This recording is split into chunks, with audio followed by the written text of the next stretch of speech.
আমরা চাই বা না চাই নির্বাচন একটা হলে বিএনপি ক্ষমতায় যাবে, যত জরিপে যাই আসুক না কেন বিএনপি ক্ষমতায় যাবে।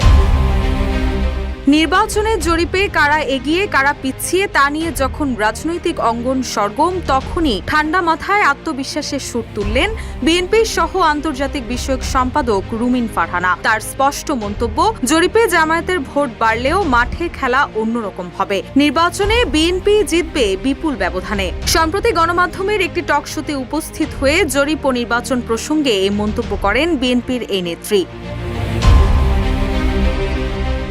রুমিন ফারহানা বলেন, নির্বাচন যত এগিয়ে আসবে যে দল যার যার পক্ষে তার মতো করে কথা বলবে। আমরা অনেকগুলো জরিপ এর মধ্যে প্রকাশিত হতে দেখেছি। আপনারা লক্ষ্য করেছেন, জরিপে যেই ফর্মুলাই ইউজ করা হোক না কেন বা যেই সংগঠনেরই জরিপ হোক না কেন, বিএনপি অনেক ব্যবধানে এগিয়ে আছে। সো এটা আসলে আমাদের আসন নিয়ে বা এতগুলো আসন আমরা পেতে যাচ্ছি এটা বলবার কোনো সুযোগ নেই।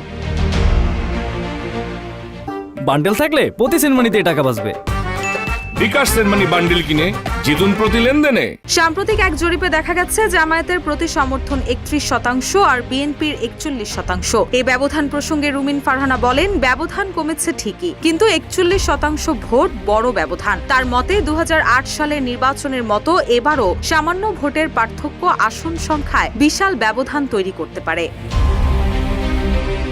এছাড়াও রুমিন ফারহানা আওয়ামী লীগের ভোট নিয়ে আরো বলেন, আওয়ামী লীগ এখন মাঠে নেই, তাদের ভোটটা তো কোনো না কোনো পক্ষের কাছে যাবে, তবে একটা অংশ কোথাও যাবে না এটা নিশ্চিত। তারা নৌকা ছাড়া আর কোনো প্রতীকেই ভোট দেবেন না, কিন্তু বাকি যারা আছে তাদের একটা অংশ ছড়িয়ে যাবে, কেউ হয়তো জামায়াতে, কেউ এনসিপিতে, আবার কেউ ধানের শীষে ভোট দেবে। ফলে সব দলের ভোটই কিছুটা করে বেড়েছে। জরিপে জামায়াত এগিয়ে থাকা প্রসঙ্গে রুমিন ফারহানা বলেন, জরিপে এগিয়ে থাকলেই নির্বাচনে জেতা যায় না। জামায়াতের সাম্প্রতিক উত্থান অনেক কারণেই হতে পারে। জরিপ কোথায়, কোন বয়স বা শ্রেণীর মানুষের মধ্যে করা হয়েছে, গ্রামে না শহরে, এসবের ওপর ফল নির্ভর করে। একটা জরিপের আসলে অনেকগুলো ব্যাপার থাকে এবং অনেক সময় দেখা যায় জরিপে যাই আসুক না কেন, আসল খেলা যেটাকে নির্বাচন বলি আমরা, সেখানে গিয়ে অনেক কিছুই ওলটপালট হয়ে যায়। রুশা সুর, নিউজ ডেস্ক, ইত্তেফাক।